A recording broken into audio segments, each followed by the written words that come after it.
Très pas chapeau. Oui, ça, sincèrement, je mettrais pour les films, télévision, les films de cinéma. Alors, on a rencontré Sarah, vous connaissez Chantal Thomas? Oui, elle est... Vous l'appréciez? Je l'apprécie beaucoup, c'est une grande fidèle du marché aux puces, elle vient très souvent et c'est une grande admiratrice de vêtements anciens.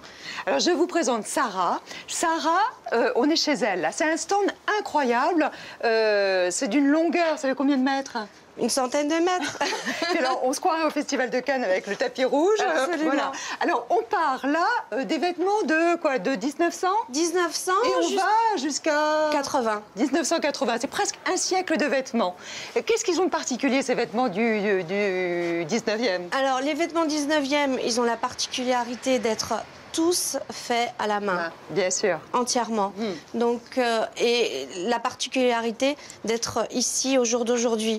Parce que bien souvent, les tissus étant cuits par le temps, par les teintures, par le fait de les avoir portés, c'est une histoire qui ne parle pas, mais c'est quand même une histoire. Alors, on va juste s'avancer là. Il y a nos amis qui vont venir vers nous.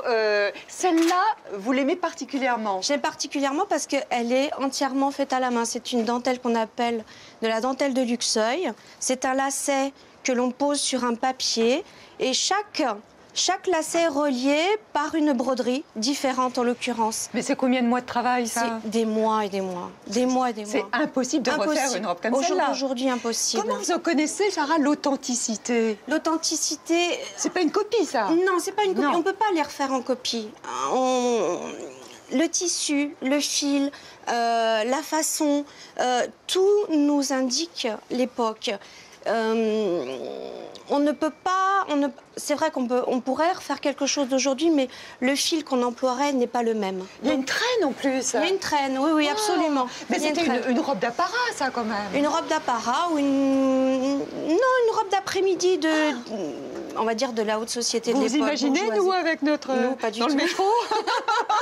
Nous, pas du tout. C'est pour ça que ce qui nous différencie du 19e, 20e siècle à aujourd'hui, ce qui a fait que la femme s'est libérée, c'est la guerre de 14-18. La femme à la guerre, à la Première Guerre mondiale, a dû travailler, a dû remplacer les hommes dans les champs. Ce sont ces robes-là?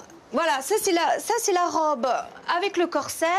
Et là, on passe à une robe sans corset. Par exemple, celle-ci, voilà, c'est les années folles.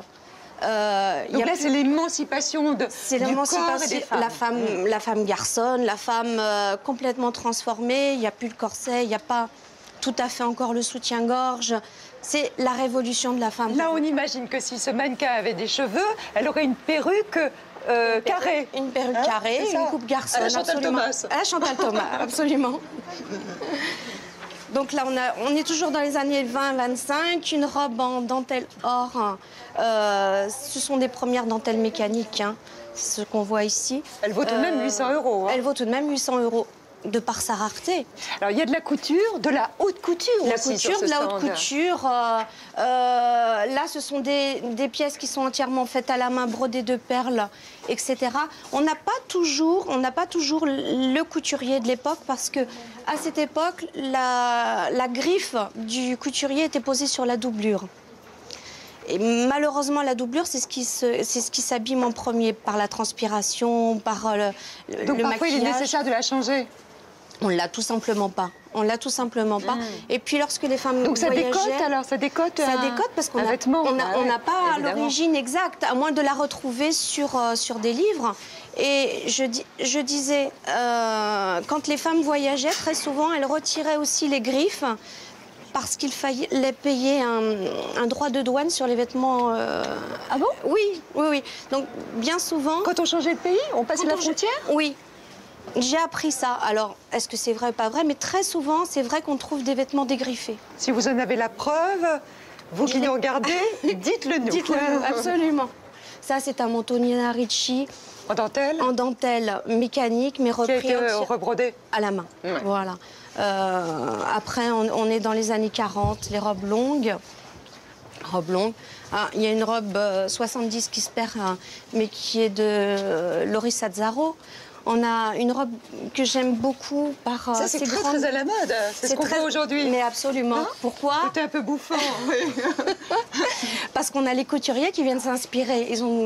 C'est bien de... Ils viennent copier, en définitive. J'aime pas trop le mot vous n'aimez pas le mot copier? J'aime pas le mot copier, mais on va dire qu'ils s'en inspirent. Okay. Ils s'en inspirent. On va dire qu'ils s'en inspirent. Parce que sinon...